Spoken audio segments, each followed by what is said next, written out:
Friends, welcome to my channel Shri Coaching Classes. We are going to add more videos for further lessons. If you like my teaching, don't forget to subscribe to get notification of those videos. Friends, we will see the first lesson, the laws of motion. Okay. What is motion first of all? Motion means the change in position. In everyday life, we will see lot of examples. For example, breeze. But we cannot see the movement of breeze or air directly. Okay. Some other examples are given here.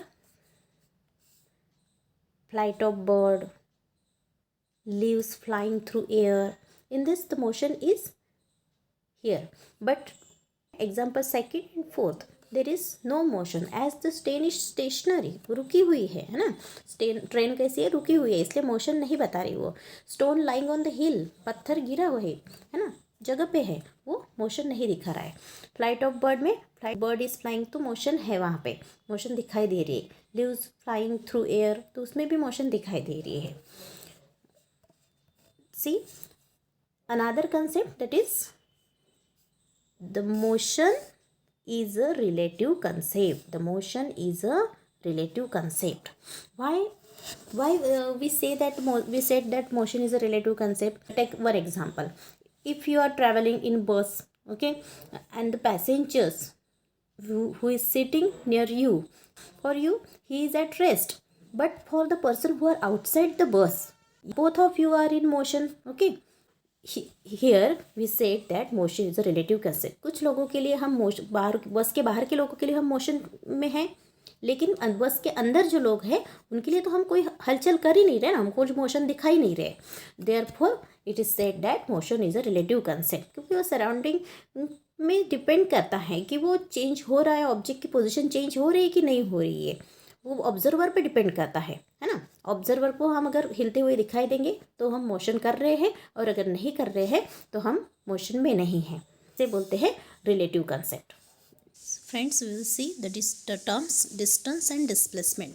What is distance and displacement? Distance, you know, suppose a person starts from point A.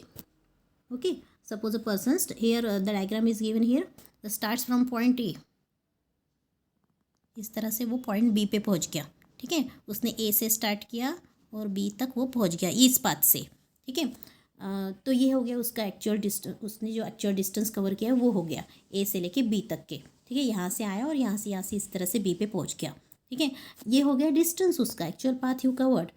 But अगर हमें displacement कहना है तो displacement उसका कहाँ से कहाँ तक हुआ? ए से बी तक के स्ट्रेट लाइन, जो डॉटेड लाइन खींची है ना, वो हो गया उसका displacement.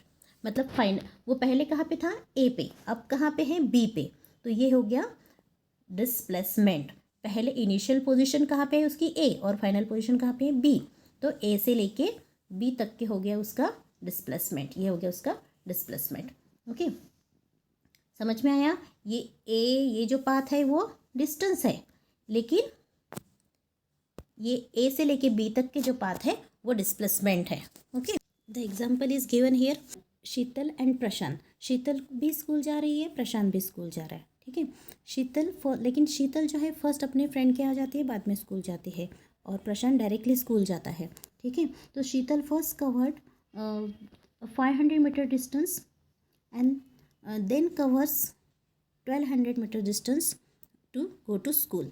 So total 1700 distance for going to school she has covered, and Prashant directly goes to school, that is 1300 meter distance. यहाँ पे अगर शीतल की ही बात करते हैं तो शीतल ने टोटल डिस्टेंस कितना कवर किया है? 1700 किया है. ठीक है, लेकिन अगर हम डिस्प्लेसमेंट की बात करते हैं तो शीतल का डिस्प्लेसमेंट 1300 है. शीतल का डिस्प्लेसमेंट, क्योंकि इनिशियल पॉइंट है उसका घर और फाइनल पॉइंट है उसका स्कूल, तो initial point two final point कितना होता है? 1300. शीतल जैसे प्रशांत का हुआ है 1300, वो इनिशियली कहाँ था? घर, और बाद में कहाँ पे है? स्कूल में. तो डिस्प्लेसमेंट मतलब मैंने क्या कहा? Minimum distance between initial point two final point. ठीक है, तो ये है 1300. तो शीतल का डिस्प्लेसमेंट कितना हुआ? 1300. ठीक है, और प्रशांत का डिस्टेंस भी 1300 और डिस्प्लेसमेंट भी 1300, दोनों. ठीक है, लेकिन शीतल का एक्चुअल डिस्टेंस 1700 और डिस्प्लेसमेंट हुआ 1300. इसके डेफिनेशंस देखते हैं, आपको समझ में आ जाएगा। Distance is the actual path travelled bye an object in motion while going from one point two another point. मतलब डिस्टेंस मतलब क्या, ये एक एक्चुअल पाथ है, एक्चुअल पाथ है।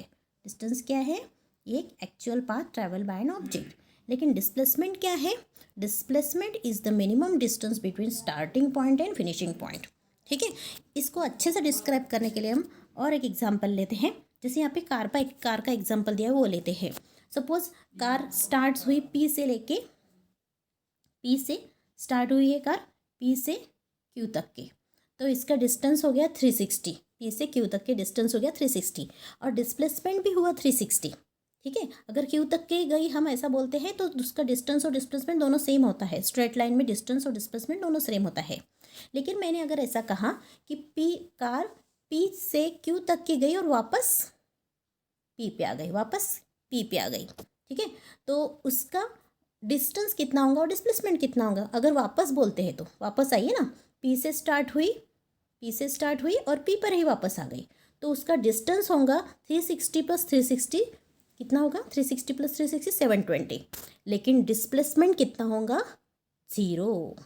Displacement can be 0 but distance never be 0। Distance कभी 0 नहीं होता, डिस्प्लेसमेंट 0 हो सकता है।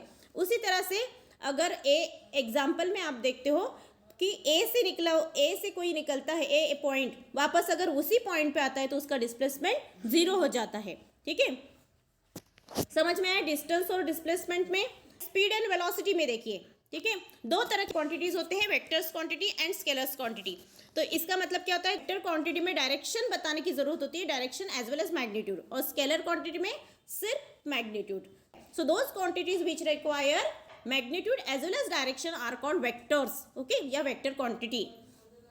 फॉर एग्जाम्पल यहाँ ऊपर हमने डिस्प्लेसमेंट पे बताया, डिस्प्लेसमेंट में अगर मैंने नहीं बताया होता कि ये वापस आ रही है कार, वापस मतलब रिटर्न डायरेक्शन उसकी अपोजिट डायरेक्शन नहीं बताई होती तो डिस्प्लेसमेंट 0 होता क्या, नहीं, डिस्प्लेसमेंट मैंने डायरेक्शन बताई इसीलिए उसका डिस्प्लेसमेंट 0 हुआ ना। तो डिस्प्लेसमेंट में ये बहुत जरूरी होता है कि डायरेक्शन बताना। अगर एग्जाम्पल आपको गेहूं लाना है, 1 किलो गेहूं लाना है, तो यहाँ पे डायरेक्शन बताने की जरूरत है क्या, नहीं। ठीक है, मैग्नीट्यूड बता दिया। व्हाट इज मैग्नीट्यूड, जो मैंने 1 किलो बोला, एक जो नंबर बताया है ना, वो मैग्नीट्यूड है। जैसे यहाँ पे 360 नंबर बताया, वो क्या है, मैग्नीट्यूड है। ठीक है, तो वो मैग्नीट्यूड बताया हो जाता है। इसी तरह से स्केलर्स और वेक्टर्स में आपको डिफरेंस समझ गया कि स्केलर क्वांटिटी में डायरेक्शन बताना जरूरी नहीं होता है और वेक्टर्स में डायरेक्शन स्पेसिफाई करना इज मस्ट। देखिए आगे, स्पीड, व्हाट इज स्पीड, हमने आज तक पढ़ा है, speed is equal to distance upon time. The same formula is given a total distance upon time, okay, given here. Now we will see the new term that is velocity, the distance travel in a one direction by an object in unit time, okay, इसको बोलेंगे velocity. ठीक है, velocity का मतलब समझ में आया। देखिए आप दोनों फॉर्मूले देखिए, स्पीड का फॉर्मूला देखा है, देखो आप, speed is equal to distance upon time, और वेलोसिटी का फॉर्मूला देखो, velocity is equal to displacement upon time. And as I told you that speed distance is a scalar quantity and displacement is a vector quantity. क्योंकि इसमें time और distance दोनों scalar quantity है तो speed भी scalar quantity हुई, है ना। यहाँ पे displacement is a vector quantity, direction specify करना जरूरी होता है, इसीलिए वेलोसिटी कौन सी क्वांटिटी हुई, वेक्टर क्वांटिटी, क्योंकि डिस्प्लेसमेंट है, डिस्प्लेसमेंट में डायरेक्शन बताना जरूरी होता है। ठीक है, तो displacement is a vector quantity, so velocity is also the vector quantity. इसकी यूनिट ऑलवेज रिमेंबर में देखिए आप, the unit of speed and velocity are the same. Speed और वेलोसिटी दोनों ही लेंथ से रिलेटेड है, इसलिए दोनों का जो लेंथ है, टोटल लेंथ बताते हैं ना, डिस्टेंस बताते हैं, इसलिए उस दोनों का यूनिट सेम रहेगा। अब आपको एसआई यूनिट मतलब क्या और सीजीएस यूनिट मतलब क्या, एमकेएस यूनिट मतलब क्या, वो बताते हैं। एसआई मतलब स्टैंडर्ड यूनिट, है ना, स्टैंडर्ड यूनिट जो हर जगह इस्तेमाल होते हैं पूरी दुनिया में, उसे स्टैंडर्ड यूनिट्स बोलते हैं।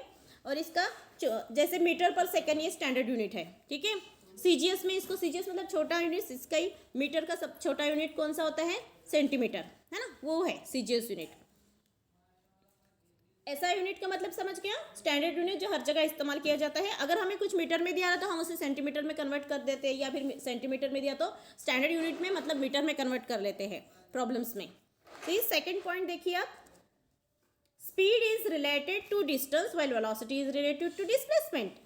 As we have seen in the formula, speed किससे रिलेटेड है? डिस्टेंस से, और वेलोसिटी किससे रिलेटेड है? डिस्प्लेसमेंट से।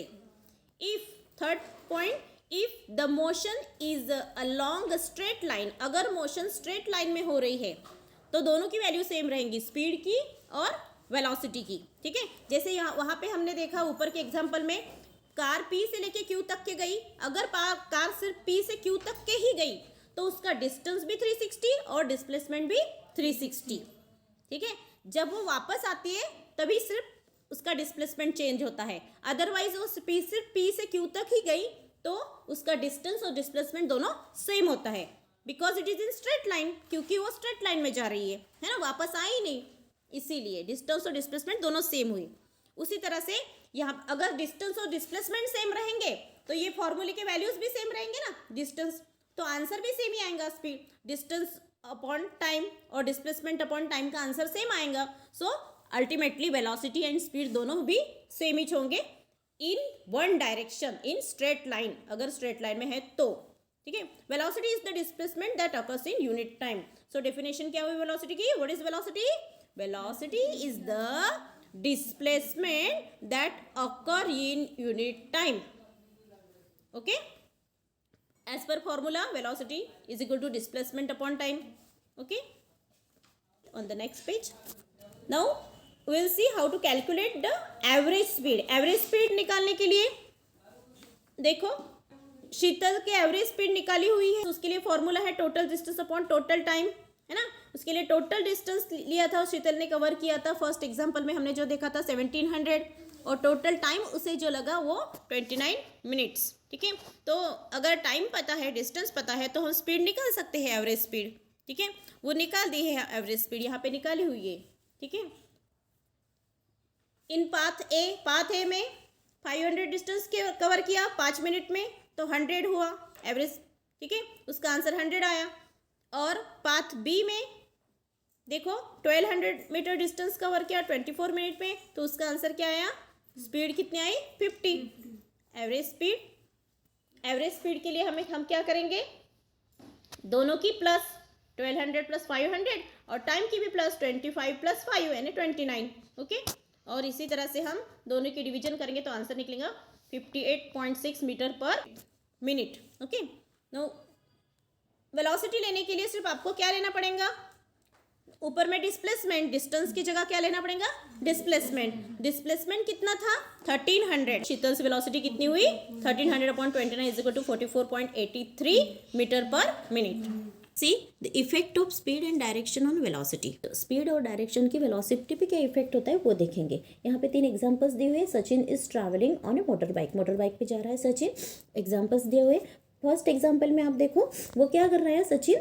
चेंजिंग द स्पीड चेंज कर रहा है while keeping the direction same. Direction क्या रखता है? डायरेक्शन सेम, उससे सीधा ही जा रहा है ना, तो डायरेक्शन वही है, डायरेक्शन वो चेंज नहीं कर रहा है। तो स्पीड चेंज हो रही है मतलब उसकी वेलोसिटी भी चेंज होगी। ठीक है, अगर स्पीड सेम कांस्टेंट रहती तो वेलोसिटी भी जितनी स्पीड होगी उतनी उसकी वेलोसिटी होगी, क्योंकि डायरेक्शन सेम है। लेकिन सेकंड एग्जांपल में देखिए वो सर्कुलर पाथ से जा रहा है, मतलब वो डायरेक्शन बार बार चेंज कर रहा है, उसकी डायरेक्शन चेंज हो रही है। स्पीड भले ही कांस्टेंट है, उसकी स्पीड कांस्टेंट है, कीपिंग द स्पीड कांस्टेंट, लेकिन डायरेक्शन तो चेंज हो रही है ना, इसलिए यहाँ पे वेलोसिटी भी चेंज होगी, क्योंकि डायरेक्शन चेंज हो रही है। जब डायरेक्शन चेंज होती है तो वेलोसिटी भी चेंज होती है। Velocity is a vector quantity, इसीलिए वो डायरेक्शन पे डिपेंड करती है, वो भी चेंज होगी, स्पीड भले ही कांस्टेंट रहे। थर्ड एग्जांपल में आप देखिए स्पीड भी चेंज हो रही है और डायरेक्शन भी चेंज हो रही है, तो यहाँ पे इसका वेलोसिटी पे क्या इफेक्ट होगा? क्योंकि डायरेक्शन चेंज हो रही है तो वेलोसिटी डेफिनेटली चेंज होगी। अंडरस्टूड?